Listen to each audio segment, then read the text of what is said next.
je reste sans voix. Et là j'ai envie qu'on m'aime. Et quand je te vois, c'est Dieu qui t'envoie, je t'aime. J'ose, je reste sans voix.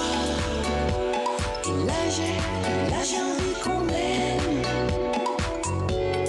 Et quand je te vois, c'est Dieu qui... Bonsoir Estelle.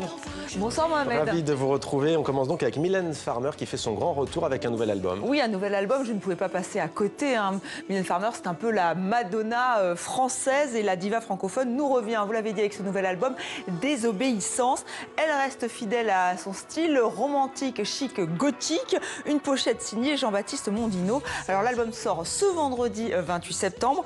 Vous avez entendu son cri d'amour dans ce titre sentimental, l'une des 3 chansons dévoilées sur les 12 de cet album. J'ai envie qu'on m'aime. Là, je cite Mylène Farmer. Alors, on va la rassurer tout de suite puisque le journaliste, notre confrère du Parisien, a écouté cet album en avant-première. Il en a de la chance, ce monsieur, et il a aimé donc Désobéissance. Alors, nous, il va nous falloir attendre encore quelques heures avant de nous faire notre avis. Et si vous aimez Mylène Farmer, sachez qu'elle a annoncé qu'il y aurait une série de concerts, 10 concerts en 2019. Ça sera à la Défense Arena et c'est toujours très spectaculaire, les spectacles de Mylène Farmer. Il y a les fans qui doivent être aux anges, Estelle. Kiddy Smile, maintenant, un artiste dont on a beaucoup entendu parler depuis la fête de la musique. Oui, souvenez-vous, il était venu mixer à l'Élysée pour cette fête de la musique. Son t-shirt n'était pas passé inaperçu. Et la polémique a été relancée cette semaine, il y a quelques jours, avec une émission, lors d'une émission que vous regardez sur TV5 Monde, On n'est pas couché. Alors, Kiddy Smile est devenu une icône du voguing, un mouvement, une danse urbaine, sociale, née aux États-Unis, dans la communauté noire homosexuelle. Et le jeune homme sort son premier album solo. Alors bien sûr, c'est house, mais c'est aussi un petit peu pop. Nous l'avons rencontré à la Folie, à Paris.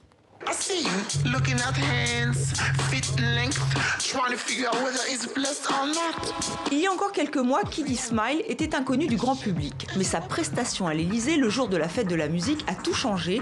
Son t-shirt et ses danseurs ont marqué les esprits. Une soudaine notoriété qui lui a valu des critiques acerbes. Moi, mon but, c'était pas d'aller là-bas et de faire copain-copine avec Brigitte. C'était pas ça le but. Le but, c'était... je me suis vu offrir une opportunité de donner de la visibilité à une communauté qui n'en a jamais. Je ne pense pas qu'on reverra du voguing à l'Élysée après ma venue, mais au moins ça s'est fait. Et oui, même les politiques ont découvert le voguing avec plus ou moins d'enthousiasme. Ce mouvement est né dans les années 20 aux États-Unis, dans le milieu homosexuel, avant d'exploser dans les années 80.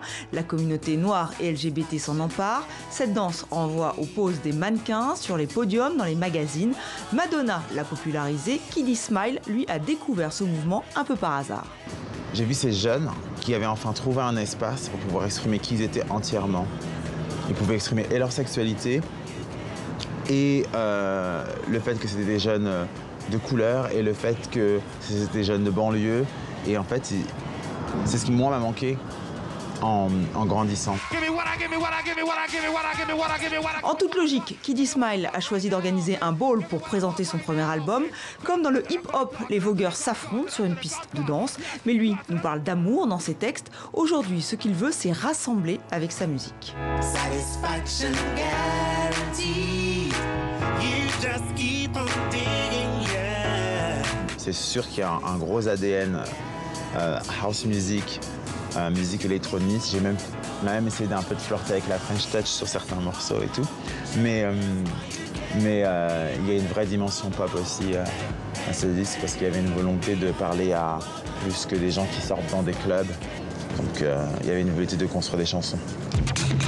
Cause you're the girls. They would do anything for the latest bit of dick or ass. Cet album, Kiddy Smile, va le défendre sur scène. Un premier concert est prévu le 25 octobre à la Gaîté Lyrique à Paris. Voilà, ça donne envie de danser. Je rappelle le titre de l'album, One Trick Pony. One Trick Pony, on termine avec un bel hommage, Estelle. Oui, un hommage à l'écrivain voyageur Nicolas Bouvier. Il en avait rêvé, écoutez. Si j'étais la municipalité de Genève, je prévoirais des cases d'affichage blanches pour un gars comme moi, et puis on me paierait des affiches qui ne signifient rien du tout, qui ne vendent rien du tout, qui sont juste là pour faire rêver les gens. Et voilà, 20 ans après sa mort, la Bibliothèque de Genève l'a fait. 15 gravures anciennes photographiées par l'écrivain voyageur suisse ont remplacé les habituelles publicités de ces panneaux. Et voilà, vous les découvrez, donc ces estampes, parce que c'était un écrivain voyageur, mais c'était aussi un passionné d'images, Nicolas Bouvier. Bel hommage, Estelle, c'est mieux que les pubs. Merci à vous pour cette chronique culture, Estelle.